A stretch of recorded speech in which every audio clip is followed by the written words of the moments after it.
प्रधान इसका 5वां सोपान। इस दुनिया में जो साहित्य बहुत गाए गए उनमें से एक सुंदरकांड है। मैं ऐसे अनेक लोगों को जानता हूँ जो हिंदी में अपना हस्ताक्षर नहीं कर सकते, हिंदी में अपना लिखा हुआ नाम नहीं पढ़ सकते। ऐसे निरक्षर लोगों के मुंह से मैंने सुंदरकांड की पंक्तियां फूल की तरह झड़ते देखी। क्या है सुंदरकांड? आपने भी पढ़ा, हम सुंदरकांड का पाठ करते हैं। सुंदरकांड हनुमान जी के पराक्रम, परिश्रम और सफलता के मापदंड का कांड है। उसका नाम ही सुंदर, बहुत सुंदर। और देखो हमारे हनुमान जी महाराज तो बहुत सुंदर हैं। आप हनुमान जी को सिंदूर लपेटी हुई पत्थर की मूर्ति मत मान लेना। आप हनुमान जी को रामलीला का उछल कूद करने वाला एक छोटा सा पात्र मत समझ लेना। आप हनुमान जी को राम जी की सेना का केवल एक छोटा सा सैनिक मानने की गलती मत करना। हनुमान जी परम विद्वान है, वो बंदर नहीं, बहुत सुंदर है। इसीलिए तो सुंदरकांड उनके नाम पे लिखा। एक शायर ने हनुमान जी के लिए एक शेर करा है, मुझे तो बहुत पसंद है, आपको भी अच्छा लगेगा। एक बंदर बहुत सुंदर जिसके अंदर रामचंद्र। ऐसे सुंदर हमारा हम उनके माध्यम से परिवार से जुड़ना चाहते हैं। तो जब आप सुंदरकांड में जाते हैं, आप देखना सुंदरकांड में भरोसा, भरोसा भगवान का क्या होता है। आप बुरा मत मानिए, लेकिन आज हम सब लोग अपना और अपनों का भरोसा खो चुके हैं। आप बुरा मत मानिए। परिवार में पति पत्नी से बात करता है, पत्नी पति से बात कर रही होती है, और दोनों उस समय जब एक दूसरे से बात करते हैं तो मन ही मन सोच रहे होते हैं कि जिस पुरुष से मैं बात कर रही हूँ या जिस स्त्री से मैं बात कर रहा हूँ, क्या वो वही है जिसे मैं बाहर से जानता हूँ, भीतर से भी वही है। कोई कहता नहीं, क्योंकि बहुत उपद्रव हो जाता, लेकिन अंदर ही अंदर ऐसा लगता है। बच्चे माँ बाप से बात करते हैं, माँ बाप बच्चों से बात करते हैं, जो भीतर चल रहा होता है, क्या हो गया परिवार, भरोसा खो है। और रिश्तों में जब भरोसा चला जाता है तो भरोसा कैसे पैदा होगा? पहले भगवान पे भरोसा पैदा करो तो इंसान पे भरोसा अपने आप बन जाएगा। समझो आप इस बात। हमारे हनुमान जी महाराज ने सुंदरकांड की जो सफलता की इबारत लिखी है, आप जीवन में कभी सफल होना चाहें तो सुंदरकांड से जरूर गुजरिएगा। एक रात की कहानी है सुंदरकांड, 24 घंटे का खेल। सुंदरकांड में लंका जाने के पहले हनुमान जी क्या थे? भगोड़े राजा सुग्रीव के मंत्री मात्र, इससे ज्यादा पहचान नहीं होगी। लेकिन एक रात में गए लंका, और जब लौट के आए तो सारी दुनिया, सारे ब्रह्मांड ने देखा, और हनुमान जी एक रात में रामदूत हो गए। एक रात, अवसर जीवन में दोबारा नहीं मिलते, जब अवसर मिल जाए लपक लेना। और हनुमान जी को बड़ा भरोसा है। हनुमान जी जब सीता जी को ढूंढ रहे तो सीता जी मिलती नहीं थी। कहानी आप जानते हैं सुंदरकांड की। मैं सिर्फ भरोसे की बात कर रहा हूँ। जीवन में जो उलझन हनुमान जी के सामने सुंदरकांड में आई, हम सबके सामने भी आ सकती है। सीता की खोज का क्या मतलब? सीता का खोज का मतलब है शांति, भक्ति और शक्ति। ये सीता 3 बातों का प्रतीक है। हमारी शांति, हमारी भक्ति, हमारी शक्ति का अपहरण रावण ने कर लिया, और हम जब उसको ढूंढने जाते हैं तो वो मिलती नहीं। रावण कौन? दुर्गुण। हमारे ही दुर्गुणों ने हमारी शांति को हरण कर लिया। आप बताइए, आप हम में से कौन दावा कर सकता है कि हम भीतर से पूरी तरह शांत हैं? और भक्त को तो कभी अशांत होना नहीं चाहिए। तो शांति की खोज में निकले थे हनुमान जी महाराज सीता जी की खोज में। और सीता जी मिलती नहीं मिल रही थी सीता जी। कभी इधर देखते, कभी उधर देखते। मंदिर मंदिर प्रति करी सौदा, देखे जह तो अग्नित जोधा, लेकिन नहीं मिलती है। और जैसे उन्होंने रावण के महल में प्रवेश किया तो देखा रावण सो रहा है। शयन किए देखा कपिते ही, मंदिर बहु दीख बैठे, सीता नहीं दिख रही और रावण सो रहा है। एक बात याद रखना, जीवन में हनुमान जी आए और जो सोते रहे वो रावण, और जो जाग जाए वो विभीषण। तो कथा में सो मत जाना। हालांकि कम वक्त तो ऐसी मीठी आई कि नींद कथा आप बहुत ट्राई करोगे, जगो जगो आती है, कुछ कर नहीं सकते उसका, कुछ नहीं कर सकते। पर सोगे तो कौन सुलाता? रावण सो रहा है। हनुमान जी निराश हो गए। गोस्वामी तुलसीदास जी ने तो रामचरितमानस में ही लिखा, पर वाल्मीकि रामायण में लिखा है कि हनुमान जी इतने उदास हो गए कि आत्महत्या करने का विचार करने लगे। क्या करूं, या तो मर जाऊं, पर बिना सीता की सुध राम जी के पास तो नहीं जाऊंगा, यही लंका में रह जाऊंगा। इतने उदास, जीवन में असफलता मनुष्य को अवसाद में डाल देती।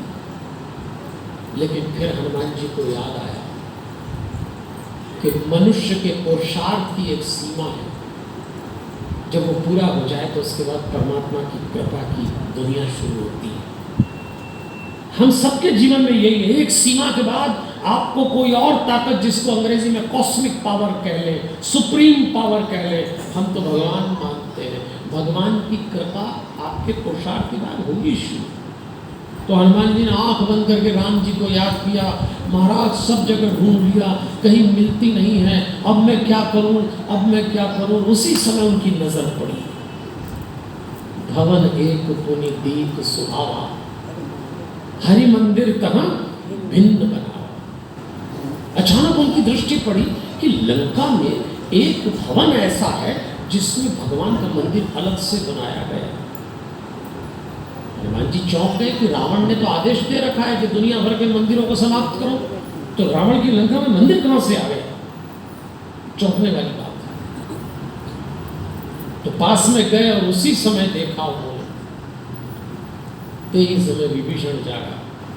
विभीषण उसी समय जागे और जागते ही उन्होंने राम नाम लिया। तो हनुमान जी चौंक गए कि यहाँ राम नाम लेने वाला कौन है, लंका में और राम नाम। विभीषण जी बाहर आए, हनुमान जी दिखे। मैं बहुत संक्षेप में बता रहा हूँ, काम की बात पकड़ लेना। और विभीषण ने हनुमान जी को देखा तो दोनों की बातचीत शुरू हुई और विभीषण ने अब ये शब्द बोले, अब मोहि भाव भरोसा हनुमंता, बिनु हरि कृपा मिल ही नहीं संता। मुझे भरोसा हो गया कि भगवान की कृपा होती तब जीवन में संत आते। इसलिए यहाँ एक बात जरूर ध्यान रखिएगा, विभीषण जी एक बात सिखा रहे हैं कि जीवन में गुरु का, संत का, महात्मा का, किसी विद्वान पुरुष का हमारी गृहस्थी में आना जाना बना रहे। ये तो बिल्कुल पक्का कर लेना।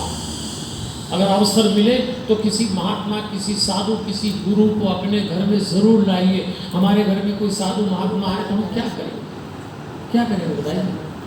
1000, 2000, 10,000, 50,000, लाख, 2 लाख, 10 लाख दे देंगे। पर आपको मालूम है, कोई साधु जब आपके घर से गुजरता है तो उसके पुण्य के कण आपके घर में छूट जाते हैं और वो कण कई पीढ़ियों तक प्रभावशाली है। हम लोग किसी साधु महात्मा को, गृहस्थ लोग जब भोजन कराते हैं तो हमको लगता है आज हमने इनको भोजन करा लिया, इन्होंने हमारा अन्न खा लिया। पर परमात्मा ने साधु संतों को आदेश दिया है कि किसी गृहस्थ के घर का खाना खाओ तो उसका अन्न मत खाना, उसका पाप खा के आना। वो हमारा पाप खा के चले जाते हैं, हमको लगता है नहीं खाता। तो विभीषण ने कहा, महाराज मैं प्रणाम करता हूँ आपको, आप मेरे जीवन में आए। हनुमान जी महाराज ने राम जी को याद किया कि मैं परेशान हो रहा था पर आपने अच्छा दिला दिया। इसलिए मैं आपको एक फार्मूला बता रहा हूँ, जीवन में जब परेशान हो आंख बंद करके परमात्मा को याद करना। परमात्मा बड़ा दयालु है। एक ही जगह हमारा सर्वशक्तिमान परमात्मा कमजोर है, बस एक ही जगह, बाकी उसको कोई डिगा ही नहीं सकता। परमात्मा एक जगह कमजोर हो जाता है, जब उसको कोई भक्त दिल से पुकारता है तो फिर उसको आना होता है। बड़ा कमजोर है इस मामले में, एकदम दौड़ के आता है, रुक ही नहीं सकता। आप पुकारिए दिल से। अब दिल में इतनी चीजें पहले से ही है, सब तो है हमारे पास, बताइए पुकारेंगे क्या? सब तो है। दिल में क्या नहीं है? कार है, बंगला है, घरवाली है, घरवाला है, बच्चे, माँ बाप है, नाम है, दौलत है, क्या नहीं है? फिर भी दिल है कि मानता कुछ और कुछ चाहिए। और खाली नहीं होगा तो भगवान को कितना ही बुला लो। हनुमान जी ने कहा, महाराज आपने बड़ी दया करी, भगवान को धन्यवाद दिया जो आपने इस विभीषण से मिलवा दिया। उन्होंने पूछा विभीषण जी मैं सीता जी को ढूंढ रहा हूँ। विभीषण ने युक्ति बताई कि वहाँ चले जाइए, अशोक वाटिका में सीता जी है। हनुमान जी पहुँच गए और जैसे हनुमान जी अशोक वृक्ष पे बैठे और सोचने लगे कि माँ मिल गई है, अब माँ को मैं अंगूठी दूंगा जो राम जी ने मुझे दी है, और विचार कर ही रहे थे। अब आप देखो सीता मिल गई, यानी शक्ति मिल गई, भक्ति मिल गई, शांति मिल गई, बिल्कुल आ गई, मंजिल मिल गई। लेकिन दुर्गुण ऐसे होते हैं कि आप बिल्कुल मंजिल के निकट पहुंच जाओ, आ जाते हैं और बस अंगूठी हाथ में ली हनुमान जी ने, छोड़ने वाले थे और रावण ने प्रवेश कर लिया अपनी रानियों के साथ। रावण ने दुर्गुण। आप देखिए ना, सुबह इतनी अच्छी पूजा करते हैं हम लोग, इतनी अच्छी भक्ति करते हैं, कभी कभी तो पूजा करने में मन लग जाता है, ऐसा लगता है आज आनंद आ गया, पूजा की, उठे मुड़े और जो पहला मेंबर मिला उसी से जुड़ गए एकदम। कई तो पूजा ऐसा करते हैं जैसे कोई लड़ने के लिए 4 लोग। मैंने ऐसे कई लोग देखे 2 घंटे से कम पूजा नहीं करते। हमारी सीनियर माताएं लोग तो 2 घंटे ठाकुर जी भी रगड़ रगड़ के मिला रहे, कपड़े पहना रहे, भोग लगा रहे, 2 घंटे रामायण भी पढ़ ली और गीता भी पढ़ ली और जय हो और मुड़े 2 घंटे बाद, और जो पहला मेंबर मिला उसी से जुड़ गए, जैसे चार्ज हो गए लड़के। ऐसे कैसे? कि कौन सी पूजा हुई कि आपका क्रोध ही नहीं गिरा? कौन सा मंत्रोच्चार किया कि आपकी जीभ का चिड़चिड़ापन नहीं गया? ना, ये सिर्फ कर्मकांड हुआ है। आपने जो ठाकुर जी ने लाए या आप बर्तन मांजो चाय का, एक ही बात, एक ही बात। अगर ऐसे लड़ मर रहे हो तो कोई मतलब ही नहीं, कोई फायदा नहीं इससे। तो हनुमान जी ने देखा कि यहाँ तक दुर्गुण आते हैं, यहाँ तक, फिर वो दुर्गुण क्रोध का हो। इसीलिए हमारे यहाँ कहते हैं विद्वान लोग कि भक्त का जीवन सांप सीढ़ी की खेल की तरह होता है। आप में से जिन्होंने सांप सीढ़ी का खेल देखा होगा, पास से फेंकिए, सीधे 99 पे सांप का मुंह आया, फिर नीचे। बस भक्त कभी बहुत अच्छा लगता है, फिर एक दुर्गुण का थपेड़ा पड़ता है, फिर गिरता है, फिर खड़ा होता है, चलता ही रहता है। हनुमान जी ने सोचा लो अभी मैं अंगूठी दे रहा हूँ, ये आ गया, और रावण आ गया। रावण ने सीता जी से अपशब्द बोले, सीता जी ने भी प्रत्युत्तर दिया, और जब सीता जी ने प्रत्युत्तर दिया तो रावण ने निकाली तलवार और कहा अभी मस्तक उतारता हूँ, मुझसे बात करती है। और जैसे ही तलवार, तो हनुमान जी को लगा अब कूदता, ये तो मेरी माँ को तलवार मार रहा है। और हनुमान जी ने सोचा अगर कूदा तो युद्ध हो जाएगा, इसको पता लग जाएगा बंदर आ गया, और युद्ध हुआ तो मार भी डालूंगा रावण को, लेकिन सीता जी को ले भी जाऊंगा। लेकिन यदि मैंने ऐसा किया तो मेरे राम जी के यश का क्या? ये यश तो राम जी को मिलना है रावण को मारने का। तो कभी कभी चुपचाप भी बैठना पड़ता, बड़ा धैर्य रखना पड़ता। घरों में भी ऐसा होता है, घरों में आपके सामने कोई कुछ ज़्यादा बोले तो आप क्या करोगे? अंताक्षरी खेलोगे? खेलते हैं घर में, और पति पत्नी की अंताक्षरी तो रात भर चलती। आप लोगों की बात नहीं कर रहा हूँ, आप तो बहुत अच्छे दिख रहे हो सब, आपके तो चेहरे से लग रहा है कि आप तो कभी लड़े ही नहीं होंगे। लेकिन कई पति पत्नी रात भर अंताक्षरी खेलते, रात भर। तुम ऐसे 9 बजे से शुरू होती, 12 बजे तक तो तुम ऐसे ही चलता है, तुम ऐसे, तुम ऐसे, तुम खुद। 12 बजे बाद फिर दूसरा संवाद आता है, तुम शुरू से ही ऐसे। 3 बजे तक यही चलता है, तुम शुरू से ही ऐसे। 3 बजे बाद अगला संवाद आता है, तुम्हारा खानदान ऐसा। 3 बजे बाद खानदान आ गया। अच्छा मजेदार बात ये, 6 बजे तक लड़ेंगे, 6 बजे तक, कई रात भर अंताक्षरी खेलते। आपको आइडिया नहीं इसलिए बता रहा हूँ, आपको आइडिया, आपको तो आश्चर्य हो रहा होगा कि क्या घरवाली रात भर लड़ते? हाँ तो कई लड़ते हैं, आपको आइडिया नहीं इसलिए ध्यान में रखना केवल बात। और रात भर लड़ेंगे और सुबह 6 बजे फिर एक दूसरे से कहेंगे चलो दिमाग खराब होगा, चाय पिलाओ, चाय साथ में पी लेंगे। पहलवानी रात भर हुई, होता है ऐसा। धैर्य सीखिए, धैर्य। परिवारों में हर बात का उत्तर नहीं हो सकता। यदि कोई वाचाल है, अत्यधिक बोल रहा है, आप विनम्र हो जाए, अच्छे श्रोता बन जाए। परिवार में अच्छे श्रोता बनने का बड़ा गुण होना चाहिए। सुन लो ना थोड़ी देर, क्या दिक्कत है? लेकिन लोग नहीं सुनते, नहीं सुनते, एकदम फट पड़ते। हनुमान जी चुप रहे। हनुमान जी ने बोला ये मेरा काम नहीं है, फिर मैं क्या करूं? तो देखो जो हनुमान जी ने कहा वो आप करिएगा। जब आपको लगे कि आपका धैर्य छूट रहा है, जब आपको लगे कि समस्या हाथ से जा रही है, जब आपको लगे कि भविष्य दिख नहीं रहा, तो आप क्या करेंगे? जो हनुमान जी ने किया, हनुमान जी ने कहा ये लेके गया तलवार, माँ की गर्दन पे रखा, अगर मैं कूदा सारा खेल बिगड़ जाएगा। तो याद किया महाराज कुछ करिए, अगर कुछ नहीं किया तो फिर मुझे कूदना पड़ेगा। उसी समय एक आवाज़ आई ठहरिए। हनुमान जी ने बोले ये आवाज़ कहाँ से आ रही? आँख खोल के देखा तो रावण की पटरानी मंदोदरी ने कहा ठहरिए। अपने पति से कहती ये क्या कर रहे हैं आप विश्व विजेता हैं, एक निरीह स्त्री पे आप तलवार चला रहे, रखिए तलवार म्यान में। और रावण ने तलवार म्यान में रख ली। हनुमान जी को शांति हो गई। हनुमान जी ने राम जी से कहा आपको भी और कोई नहीं मिला जो रावण की घरवाली के मुंह में घुस गए? ठहरिए तो राम जी ने बुलवाया। देखो भक्त तो अपने पक्ष की हर घटना भगवान की कृपा ही देखता है, तो उनको लगा देखो भगवान ने इसका मुंह फेरा, और भगवान ऐसा ही करते हैं। याद रखना हम लोग भगवान की कृपा मांगते हैं तो भगवान कृपा कैसे करता है? सामने वाले की बुद्धि आपके पक्ष में फेर देता है। ये भी भगवान के कृपा करने का एक तरीका, यही कृपा है। बोलो आप मंदोदरी बोल रही है, रुक जाओ। हनुमान जी ने कहा वाह राम जी मान गए, आपको इसकी घरवाली के मुंह में घुसना था और कहीं जगह नहीं, इसके मुंह से बुलवा रहे। और देखो रावण ने तलवार म्यान में रखी। एक बात ध्यान रखना, रावण बुराइयों की पाठशाला है। रावण बहुत खराब आदमी था देवियों सज्जनों, विद्वान तो था पर बहुत गंदा आदमी था। रावण से कुछ नहीं सीखा जा सकता, ऊपर से नीचे तक दुर्गुणों का पुलिंदा था रावण। रावण से कभी कुछ नहीं सीख सकते। हाँ बस यही एक बात सीख सकते हैं, ये वाली कि उसकी पत्नी ने कहा कि तलवार म्यान में रखो और उसने रख ली। ये बात सीख सकते हैं कि अपनी घरवाली का कहना मानता था। ये तो सीख सकते, ये भी नहीं सीख सकते। आप लोग रावण से बड़े तोपचंद तो नहीं हो। अरे इतना बड़ा आदमी विश्व विजेता अपने घर में घरवाली के कहने पे म्यान तलवार रखता, और हम लोग अपने घर में हिलाते हैं। कई लोग अभी भी पराक्रम में पूरे घर में तलवारें लाते हैं। घर में कोई तलवार हिलती है? म्यान में रखो। आज यहाँ से जाएं तो संकल्प लेके जाएं भाई साहब लोग, भाई साहब ताली नहीं बजा रहे कैसे?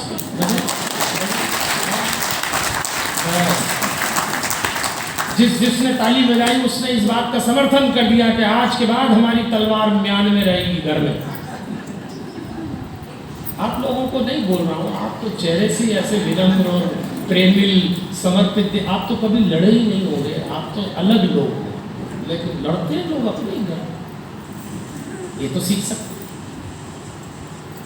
रावण ने आदेश दिया 1 महीने में यदि मेरा कहना न मानेगी तो इसके शरीर को काट के मेरे लिए भोजन बना देना। चला गया। राक्षसियां परेशान करने लगी। सीता जी रोती हैं। उसी समय त्रिजटा नाम की राक्षसी ने सब राक्षसों से कहा सुनो इनको परेशान मत करो, मैंने एक रात को सपना देखा। और उसने कहा कि सपने बानर लंका जारी। मैंने सपना देखा कि एक बंदर आया, उसने लंका जलाई और जातुधान सेना सब मारी। यहाँ जातुधान रावण के लिए कहा कि रावण को उसकी सेना को मारा। हनुमान जी सोचने लगे कि मैं लंका में आया, ये सपना राक्षसी को कहाँ से आया? हनुमान जी ने कहा बड़ी तगड़ी सुरक्षा व्यवस्था है, सपने में आ रहा हूँ। अच्छा देखो आप हनुमान जी औरतों के सपने में अब बोलो। माताएं बहनें यूँ ही परेशान होती है कि हम हनुमान जी को पूजे कि नहीं पूजे, माने कि नहीं माने। अगर आप सुंदर कांड उठाओ तो जब से चले औरतें ही औरतें मिल रही। अब देखो हनुमान जी औरत को ढूंढने निकले, सीता जी औरत। शुरुआत में ही सुरसा आ गई।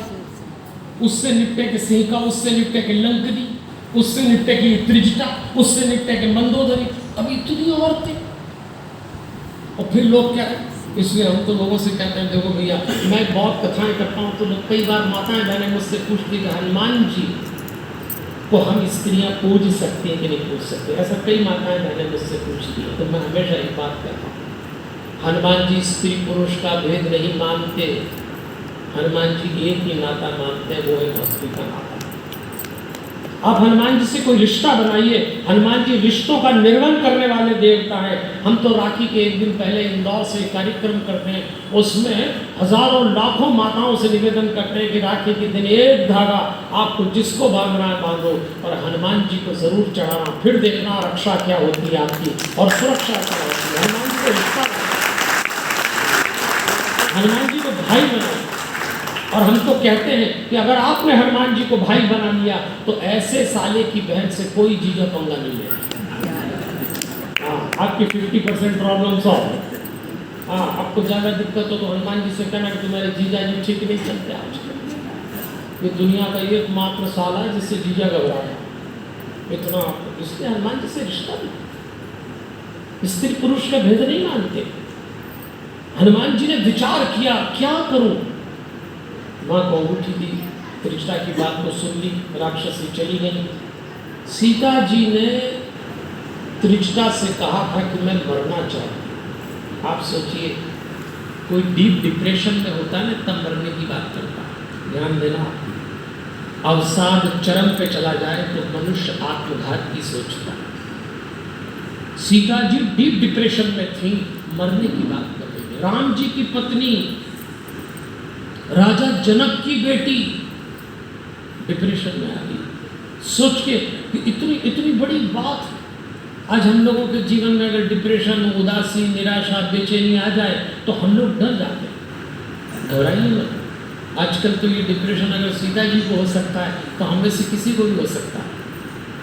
आजकल बहुत फैशनेबल बीमारी है देवी और सुजन और डिप्रेशन की। मुझे नहीं मालूम आप में से कितने लोग इस बीमारी के बारे में जानते हैं। और आजकल तो गांव से लेके शहर तक, दफ्तर से लेके घर तक डिप्रेशन की बीमारी घुस गई। जिसको देखो उसको चिपक गई। अच्छा, किसी को डिप्रेशन हो जाए तो आप उससे पूछना कि क्या बात है, मालूम नहीं, ऐसा मरे बोले नहीं कोई दिक्कत हो, अब एक हो तो बताएं, ये क्या लग रहा है, बस जिंदगी अच्छी नहीं लग रही तो मर जाओ। मरेगी भी नहीं, सामने वाले के प्राण।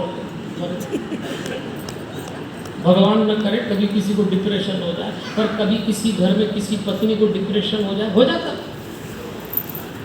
किसी की पत्नी को डिप्रेशन हो जाए तो उसका पति बड़े उससे बोलता है ला मैं कुछ करूं, तो वो बोलती दूर हटो, तुम्हारा ही कारण है। लो, ये बीमारी ऐसी कि तू ही दर्द और तू ही दवा, इसमें दूसरे की जरूरत नहीं पड़ती है, दूसरे को ही सप्लाई करते हैं, तीसरे की जरूरत। लेकिन भक्त को तो कभी उदास नहीं रहना चाहिए, फिर क्यों डिप्रेशन हो जाता, लेकिन हो जाता। और मैंने तो देखा है आजकल तो इतनी फैशनेबल बीमारी है कि 4-5 भाई साहब लोग इकट्ठे हो जाएं तो आपस में डिप्रेशन की बात करते हैं। 2-3 दिन पहले ही मुझे ऐसा हो गया। अच्छा, माताओं बहनों को तो इतना शौक है डिप्रेशन की बात करने का। 4-5 माताएं बहनें इकट्ठी होंगी तो ऐसी बात करेंगी कि अभी 2-3 दिन पहले मैं डिप्रेशन में चली गई थी, कल ही निकली हूँ। अच्छा, खुद ही चले जाते, खुद ही निकल, कमाल हो गया। हनुमान चालीसा पढ़ने वाला, हनुमान जी का भक्त उदास हो जाए, ये तो बिल्कुल संभव नहीं है। विचार करिए, किसको नहीं घेरता डिप्रेशन? सीता जी को। और राम जैसे उन्होंने अंगूठी छोड़ी, सीता जी हनुमान जी की बातचीत, मैं तो एक पंक्ति में आपको कहना चाहूंगा, आपको निदान मिल जाता है एक पंक्ति में। रामचंद्र गुण भरने लगा, सुनते सीता कर दुख भाग। सीता जी का दुख भाग। इसलिए मैं आपसे कहता हूँ, आज परिवारों के केंद्र में हनुमान जी को रखिए। पता नहीं कब कौन सा सदस्य उदास हो जाए, टूट जाए, बिखर जाए, अभी कोई भरोसा नहीं। और ये 2 साल में कोविड के बाद तो घर के कोने कोने में नेगेटिविटी उतर आई है, कोने कोने। जिस घर में चले जाओ ऐसा लगता है कुछ न कुछ महसूस होता है, कोई उदासी, कोई बेची। ये तो हम लोग एक्टिंग करने में माहिर हैं तो पता नहीं लगने देते। ऐसी बॉडी लैंग्वेज, ऐसे फेस एक्सप्रेशन रहते, ऐसा लगता है इससे बड़ा कोई सुखी नहीं होगा। सबको एक दूसरे को देख के यही लगा, सभी तवे पे बैठे हैं, ये भी ध्यान रखें। लेकिन ऐसा लगता है क्यों होगा ऐसा? कोई चीज़ मिसिंग है। मैं आपको सूत्र दूंगा, मैं आपको केवल समस्या बताने नहीं आया, प्रयास करूंगा कि आपको समाधान मिल जाए। अभी बात चल रही भरोसे।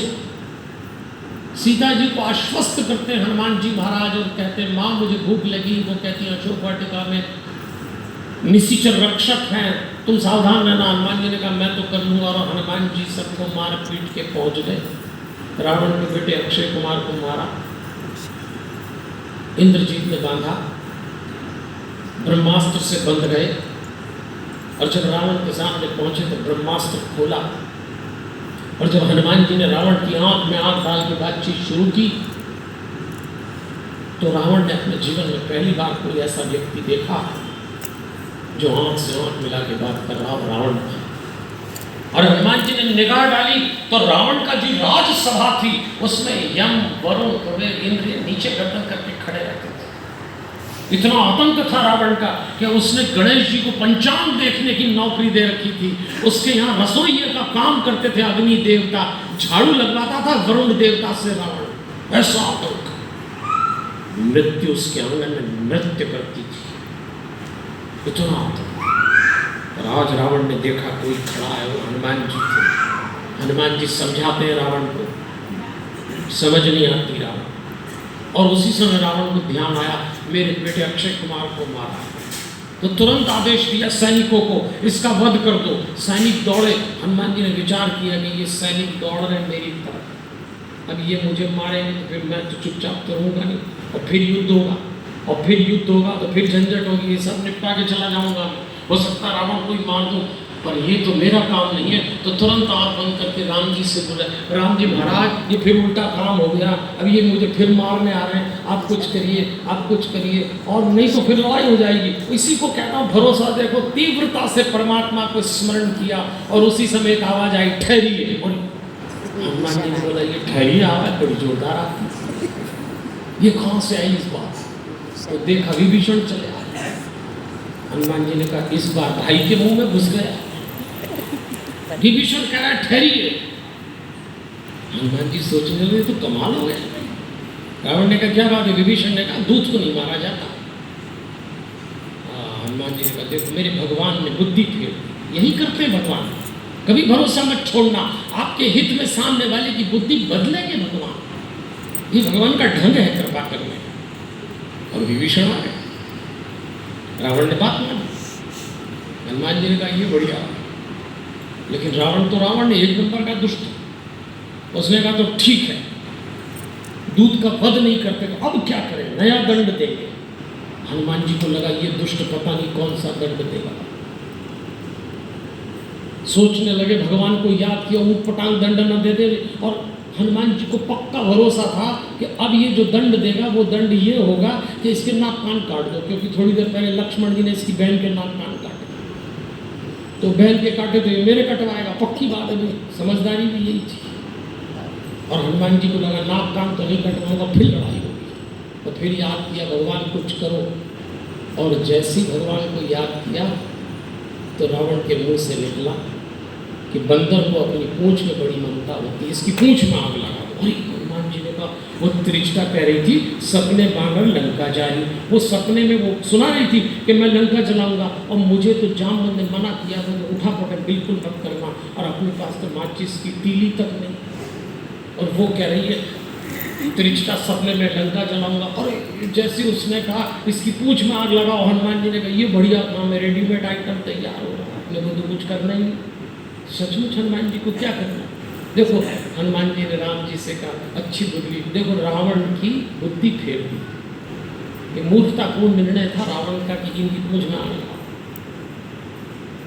बस फिर क्या, रावण ने आदेश दिया कि जहां जहां खजाने में तेल घी कपड़ा लगाओ इसकी पूंछ में। और जैसे ही लगाना शुरू किया तो हनुमान जी ने पूंछ बढ़ाना शुरू कर।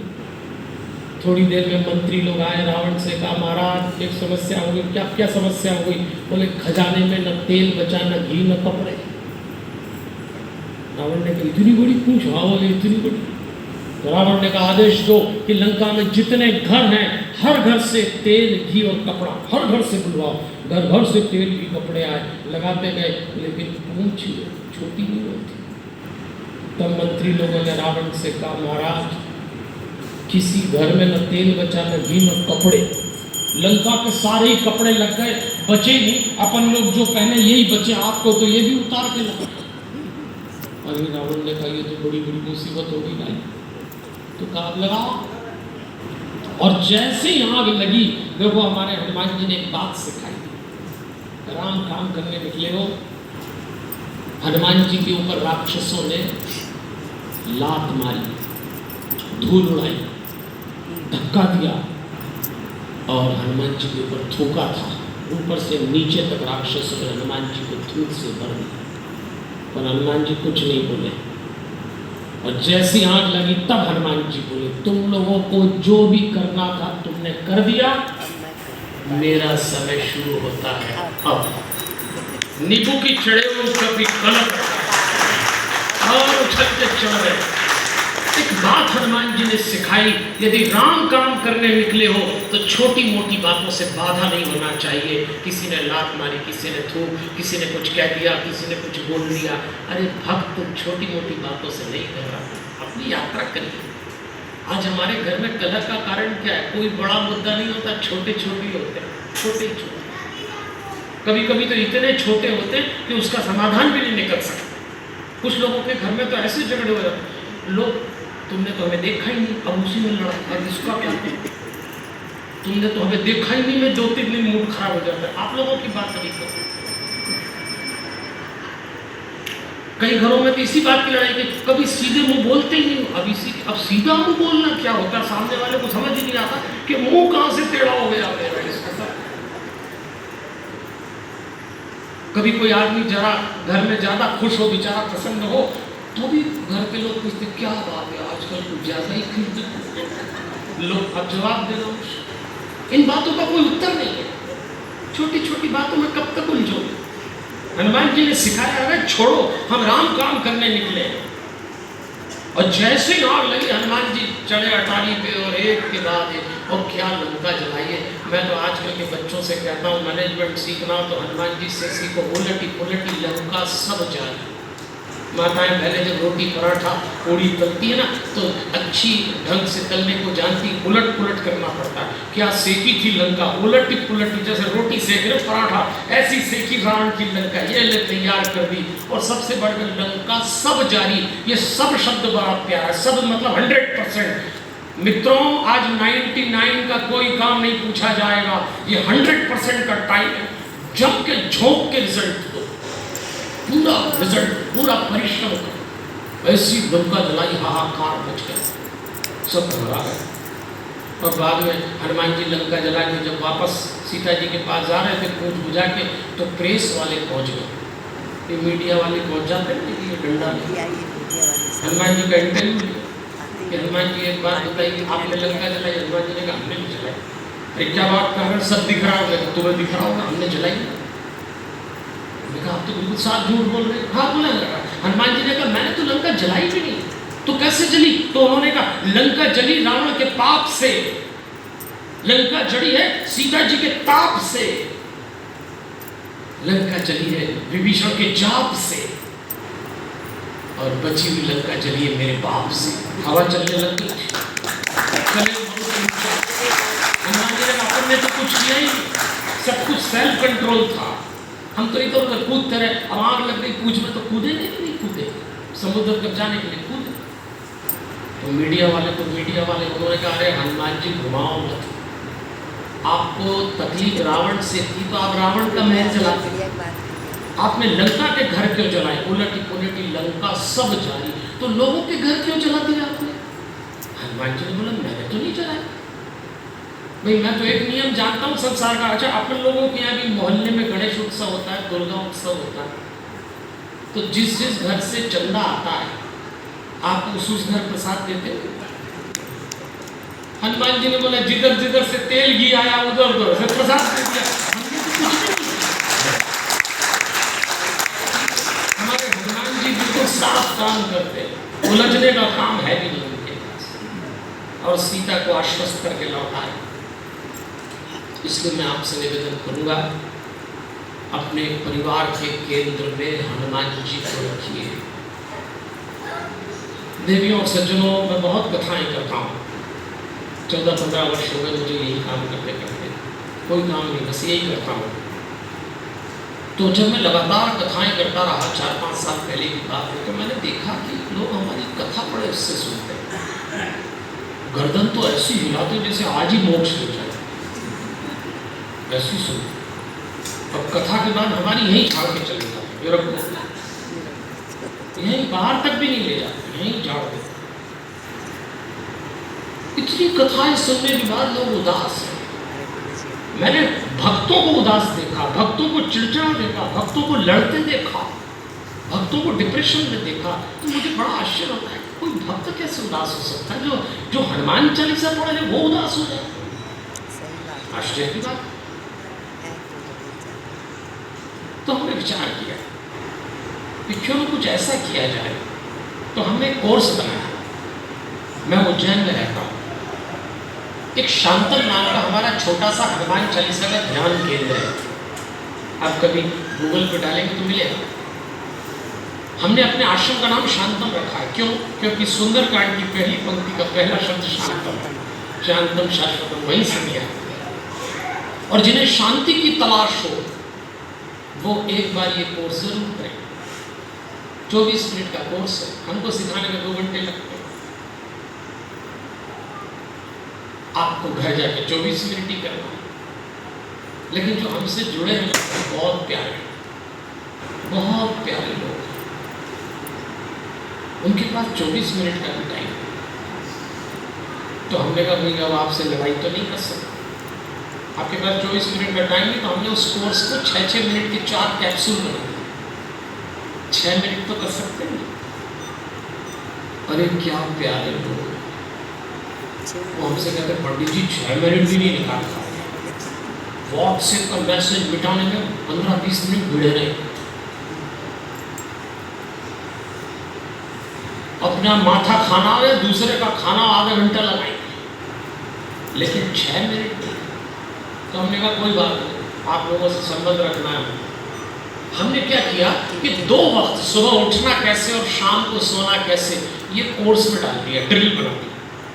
आप जब गूगल पे जाएंगे तो आपको मिल जाएगा कोर्स। अरे भैया अगर ये 2 वक्त भी आप 6 मिनट हमारे ड्रिल से चले, आपको दुनिया में कोई शांत नहीं कर सकते। तो मेरी पीड़ा, मुझे नहीं मालूम भगवान किसको मिला, पाप पुण्य का तो लेना देना भगवान से है ही, ये तो पक्का समझ लेना।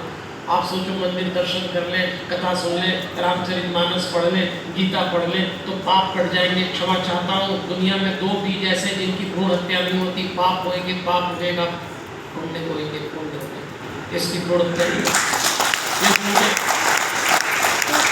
कथा आपको शांत करना चाहिए, परमात्मा का स्मरण आपको प्रसन्न करना चाहिए।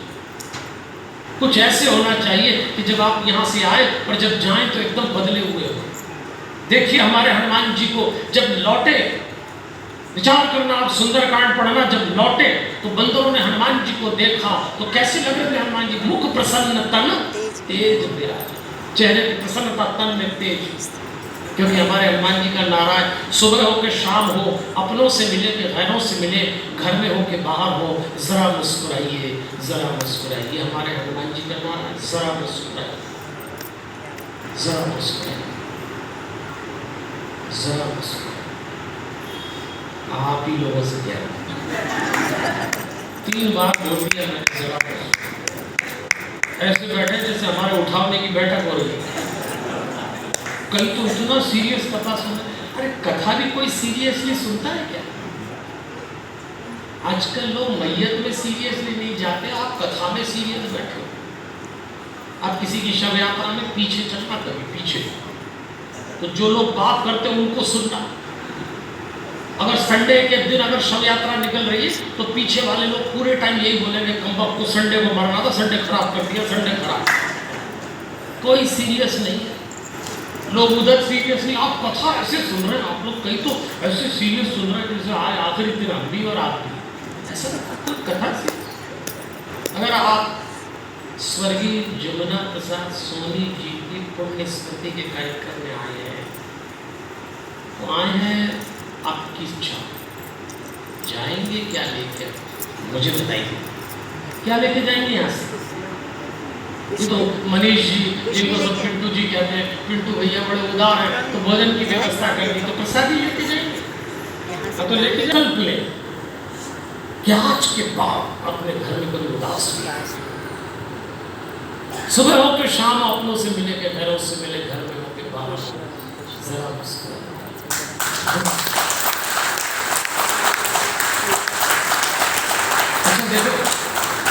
कुछ लोग बड़े समझदार हैं, ताली बजा रहे तो मुस्कुराने में, मुस्कुरा रहे तो ताली बैठे ना।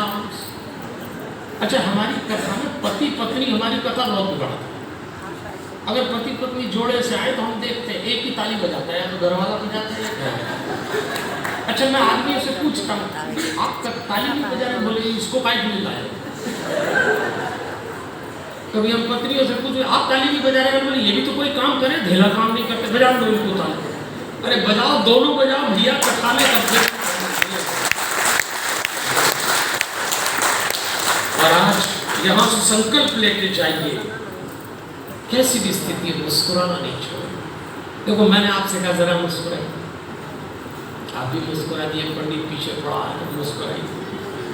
क्योंकि मेरा नियम है, जब तक नहीं मुस्कुराओ यही बोलता रहूँगा और सीधे भाग जाऊँगा 7:15 बजे ट्रेन पकड़। मुस्कुराना, पर मैंने आपसे कहा जरा मुस्कुराइए, तो कहना आसान, आपने भी स्माइल दे दी।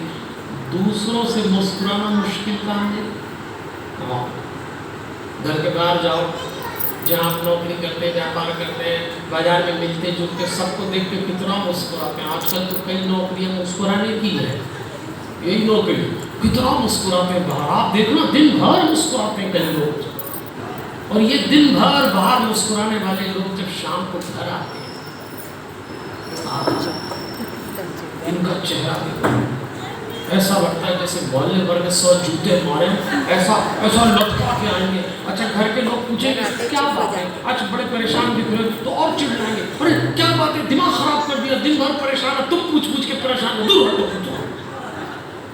आज अगर यहाँ से इस कार्यक्रम से जा रहे हैं तो संकल्प लो कि आज के बाद अपने घर में अपने घर के लोगों को देख के मुस्कुराओ। आज संकल्प लेंगे तो इस कार्यक्रम की कोई सार्थकता है। आज अपने घर में प्रसन्नता से आज के बाद अपने घर के लोगों को देख के मुस्कुराएंगे, ये तो करना ही पड़ेगा। देखो, सोनी परिवार का है तो मैं कई लोगों से मैं पहली बार मिला, लोग अपने लोगों को देख के नहीं मुस्कुराते। एक मेरे साथ सत्य घटना घटी, आपको सुनाता हूँ, शेयर कर रहा हूँ आपसे। एक पति पत्नी का हमसे मिलना था, तो उन्होंने कहा पंडित जी हमारे घर आइए, हमारे घर आइए। मैं भी चला। अब मैंने गलती करी, अपने आने की सूचना पति पत्नी को नहीं दी और उनके ड्राइंग रूम में जाके बैठ गया। अच्छा, उनको नहीं मालूम पंडित जी बैठे ड्राइंग रूम में, अंदर के कमरे में दोनों में पंगा चल रहा। ऐसी महाभारत चल रही कि लड़ते लड़ते दोनों के सुर ऊंचे हो गए। मुझे लगा कि इसके पहले कि इनके सुर लंबे खिंच जाएं, अपने आने की सूचना दे देना चाहिए। तो हमने टेबल खटखटाई, तो लड़ते हुए पति पत्नी को सुनाई दिया, तो अपने महाभारत चल रही, पीछे तो अंदर बाहर पंडित जी आके बैठ गए।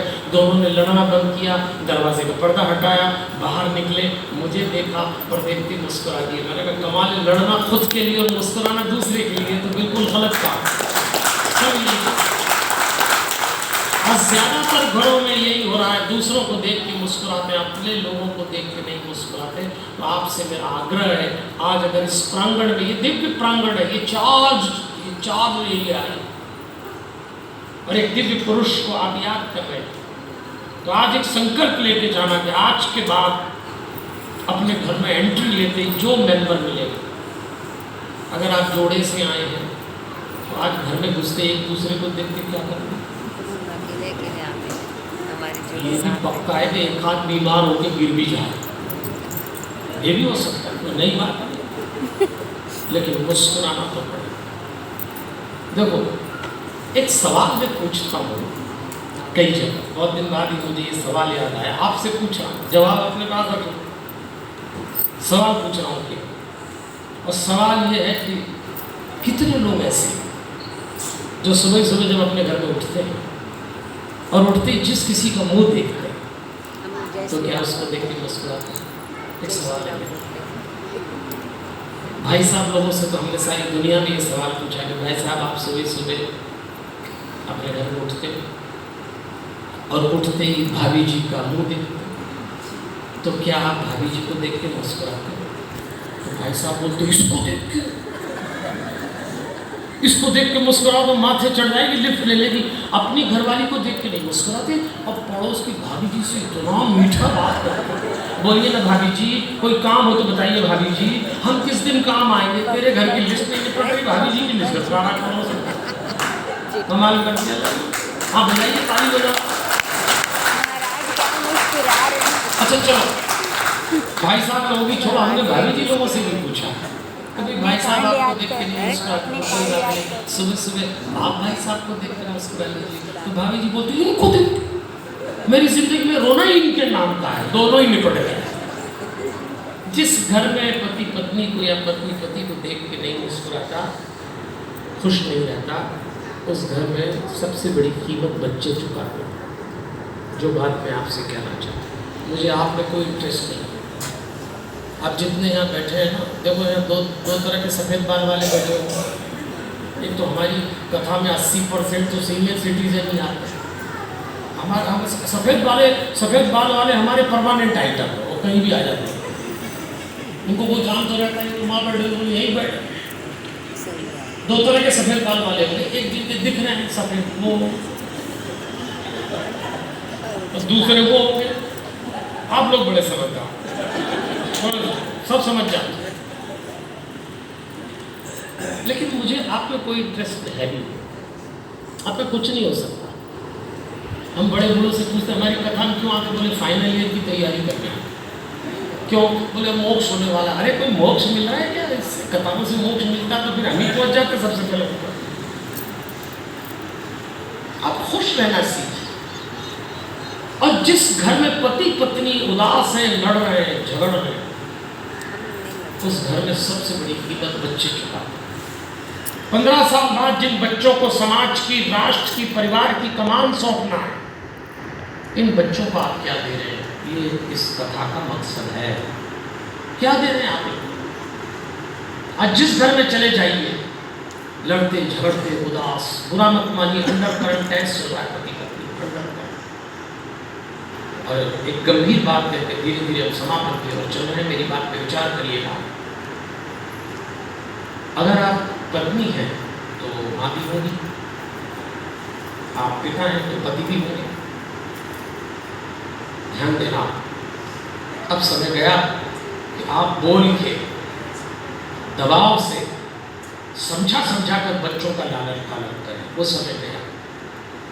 50 साल पहले भारत के घरों में आदेश आधारित सिद्धांत से बच्चे पाले जाते थे। इसको कहते थे direction based theory. 5D theory से हमारे घर में बच्चे पाले गए। उसमें से हम लोग बैठे होंगे। एक घर में कोई बड़ा पिता, भाई, दादा होता, वो आदेश देता, हम बजा लेके कोई उसको ठुकरा। बैठे होंगे लोग जिनको कल्पना भी नहीं है कि माँ बाप की बात नकारी जा सकती। आदेश आधारित सिद्धांत से बच्चे पाले गए, डायरेक्शन बेस्ड थ्योरी। गया समय, वक्त बीता, दूसरी थ्योरी आई और वो आई डिस्कशन बेस्ड थ्योरी,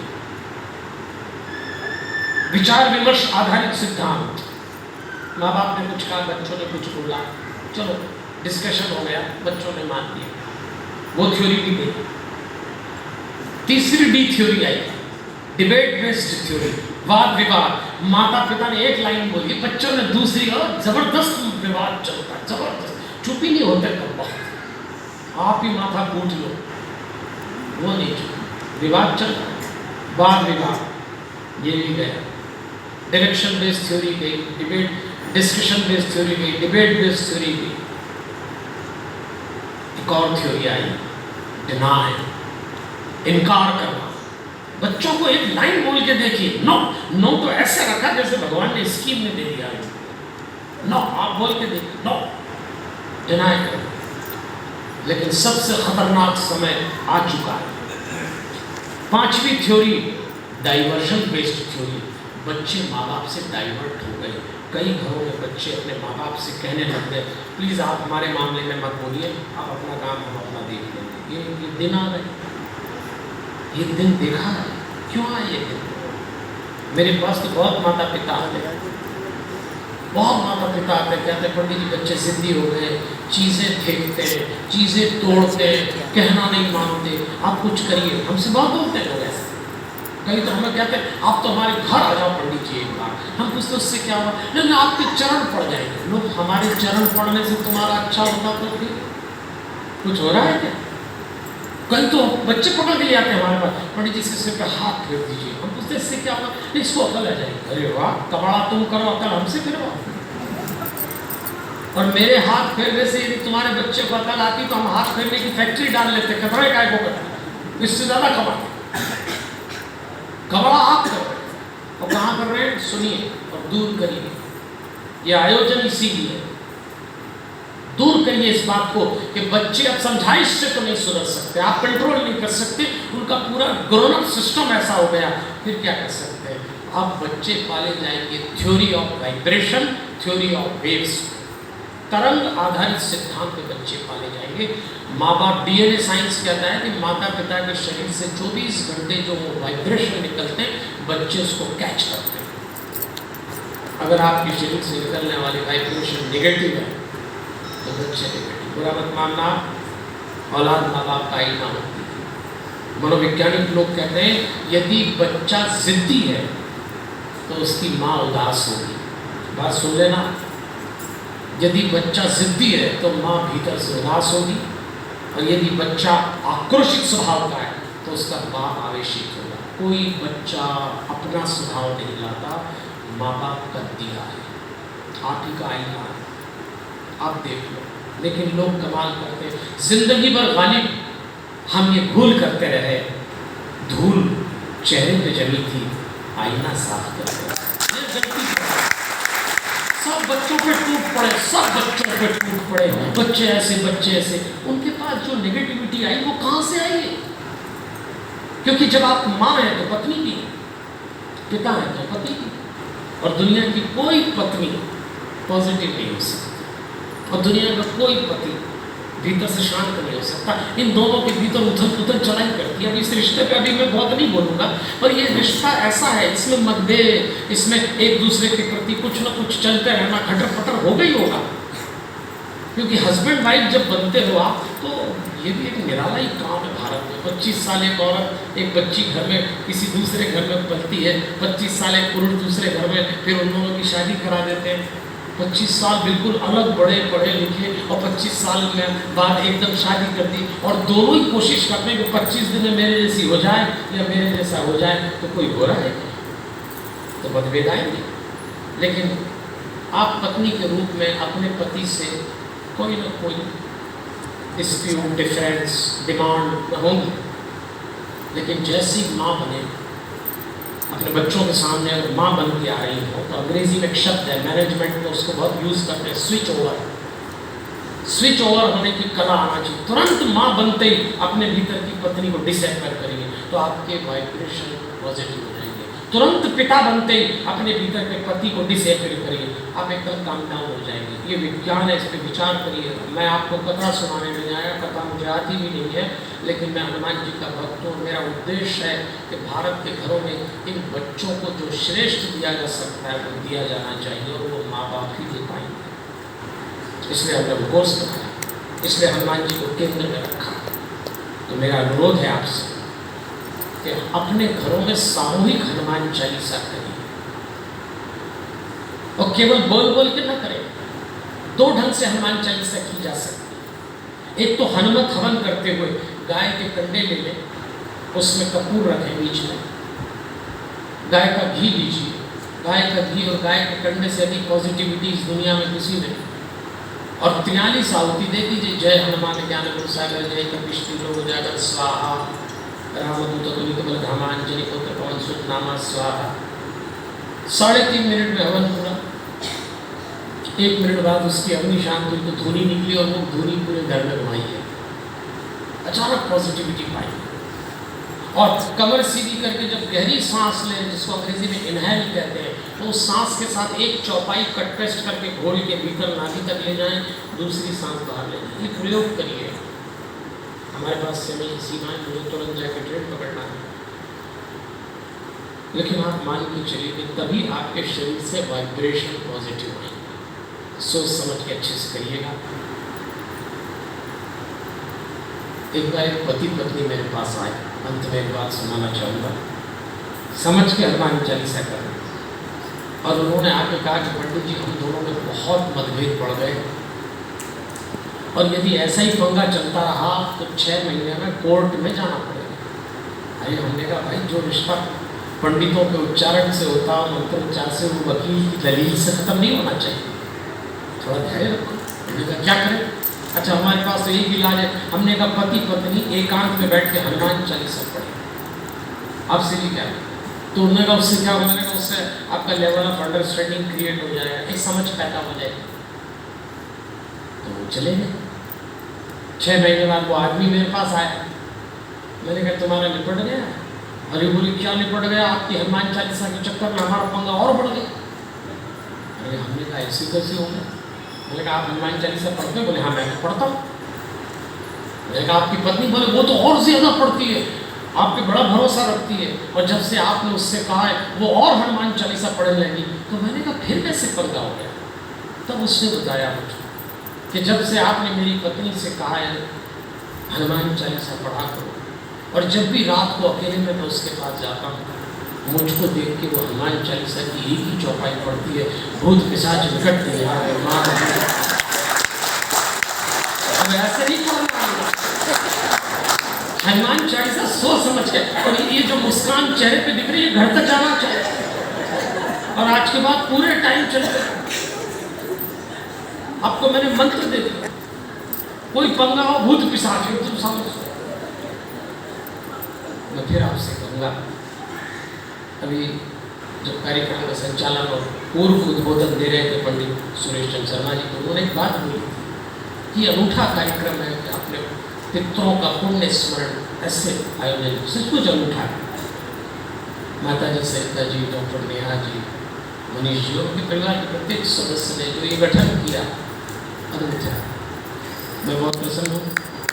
लेकिन मेरी समय की सीमा, मुझे तो 7 बजे खत्म करना था, मैंने 7:15 बजे तक इसको कर दिया, लेकिन मुझे तुरंत निकलना है। आपके पास समय हो जीवन में, कभी उज्जैन आइए, शांतम आइए, आप मुझे दैनिक भास्कर नाम के अखबार में जीने की राह में, आप मुझे माई FM पे सुबह सुन सकते हैं, अब तो YouTube पे भी सुन सकते हैं। आपको जो करना करिए, पर एक काम ज़रूर करना, ज़रा मुस्कुराइएगा, फिर यहाँ से जाइए। भक्तों का मैं इस दिव्य प्रांगण में हमारे पूजनीय संत श्री पंडित शर्मा जी का मान कर रहा हूँ, आपके पूरे परिवार का अभिनंदन कर रहा हूँ। हमारे पंकज जी बैठे हुए हैं, पंकज पाल जी, और भी यहाँ ये नगर के मुतमनाट नीरज जी का बड़ा प्रेम है। आप जो भी काम करते हैं उसमें आपकी प्रगति हो, यशस्वी हो, और हनुमान जी से प्रार्थना कर रहा हूँ। देवियों और सज्जनों, एक बात मान के चलना, भक्त को कभी उदास नहीं रहना चाहिए।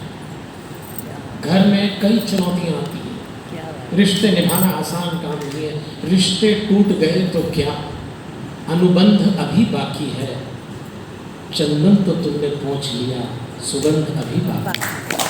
ऐसे रिश्ते प्रेम से रहिए अपने घर में। हनुमान जी महाराज से प्रार्थना कर रहा हूँ, मेरे जीवन में जो भी सुख आए हैं वो सब आपके जीवन में आए, और मेरे जीवन में जो भी दुख आए हैं वो एक भी आपके जीवन में ना आए। हमारे हनुमान, जय श्री कृष्णा, हमारे